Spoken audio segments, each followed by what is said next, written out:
আমার সামনে যেই ট্যাবলেটটি দেখতে পাচ্ছেন এটি হচ্ছে রিবোসন, যার জেনেরিক হচ্ছে রিবোফ্লোভিন, যার প্রস্তুতকারক কোম্পানি হচ্ছে জেপসন ফার্মাসিউটিক্যাল লিমিটেড। এটা কোনো প্রমোশনাল ভিডিও নয়। আর হচ্ছে এটা বাংলাদেশে সবচেয়ে বেশি মুখের ঘা, মুখের প্রদা, ঠোঁট ফাটার জন্য ব্যবহার করে থাকে। আমরা জানবো আজকে এটা কোন কোন কাজে ব্যবহৃত হয়, পার্শ্ব প্রতিক্রিয়া, এটা খেলে কি কি সমস্যা হতে পারে, কারা খেতে পারবে কারা খেতে পারবে না, সকল তথ্য এই ভিডিওতে আমরা উপস্থাপন করার চেষ্টা করব। এটা একটি তথ্যভিত্তিক ভিডিও, তাই সম্পূর্ণ ভিডিওটি দেখার জন্য অনুরোধ রইল সকলকে।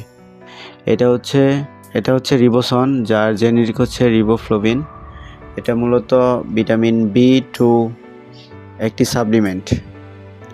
এটা কিভাবে ব্যবহার বা কিভাবে কোন কোন রোগের জন্য খাওয়া হয়? মুখে কোণে প্রদা বা ফেটে যাওয়া, জিহ্বা প্রদা, ঠোঁটে ঘা, রসা গ্রন্থি, চর্মরোগ, চোখে চুলকানি এবং জ্বালা যন্ত্রণা, আলো সহ করতে না পারা, অতিক্ষ গোলচ্ছ, কালো রক্তনালী গঠন এবং পুষ্টি পরিপূরক হিসাবে এই ট্যাবলেটটি ব্যবহার বা সেবন করা হয়। সেবন মাত্রা: শিশু ও প্রাপ্তবয়স্ক একটি ট্যাবলেট দৈনিক 3 বার অথবা রেজিস্টারকৃত ডাক্তারের পরামর্শ অনুযায়ী এই ট্যাবলেটটি খাওয়া উপযোগী।